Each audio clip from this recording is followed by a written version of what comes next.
What is Christian democracy and how it shaped Europe's democratic traditions? After the Second World War, Europe was in a deep crisis. Cities were destroyed, politics, economies collapsed, and many people lost their homes, families. But the crisis was not only material, but also moral and political. Fascism had shown how extreme dangerous ideologies could be, and many Europeans uh, trusted no longer the old political system. In this situation, Europeans needed new reconstruction and moral renewal, and a new democratic model. Christian democracy emerged, and as an answer to these needs. It was especially strong in Germany, Italy, and Netherlands.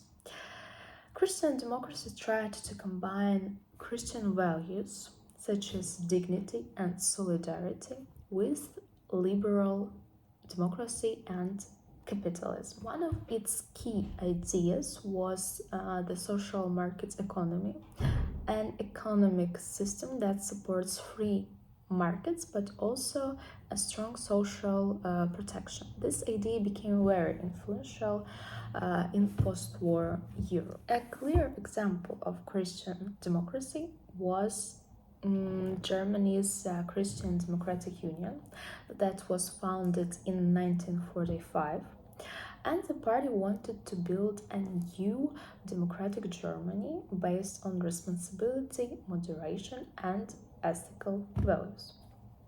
The CDU brought together Protestants and Catholics, which was important in a country with a long history of religious division. Instead of religious conflict, the CDU promoted cooperation and unity. And ethics influenced CDU politics, but it was not religious in a strict sense. It supported pluralism, democracy, and individual rights, but at the same time, it rejected both extreme capitalism or socialism. Under leaders like Konrad Adenauer, CDU supported the social market economy. This model allowed to rebuild Germany's economy very quickly, while also creating welfare institutions such as pensions, health insurance, and workers' rights. Christian democracy shaped not only national politics, it also played a crucial role for European integration.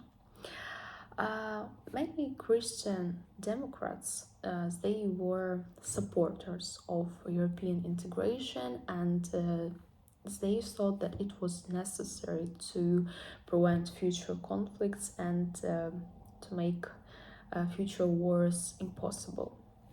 And their thinking was influenced by Christian values, Christian ideas of peace and shared responsibility. Democratic parties strongly supported the creation of institutions that later became European Union, and they promoted compromise and respect for national differences. Also, Christian democracy had an impact on welfare state development in Europe. Christian Democrats supported social policies that protected families, workers, elder people, and unlike social parties, they didn't want to replace the market. Instead, they wanted to humanize capitalism. This approach helped to create a European model of democracy that combined economic growth with social justice. It strengthened public trust in democratic institutions during the post-war decades. In the late 20th century, Christian democracy began to lose its influence. European societies became more secular, meaning that religion played a smaller role in everyday life. Church attendance declined and voters became less connected to Christian identity.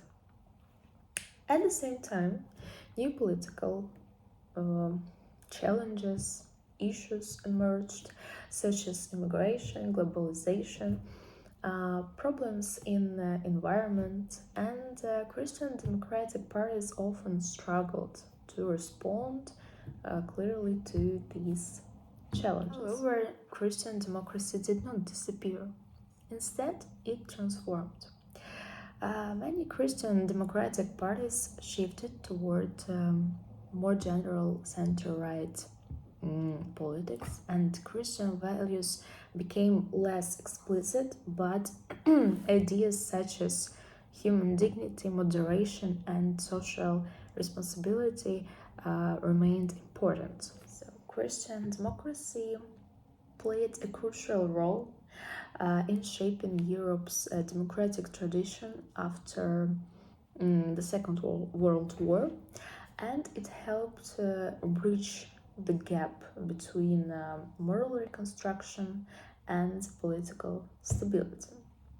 By combining Christian ethics, values with democratic institutions and market economics, it offered an alternative to radical ideologies.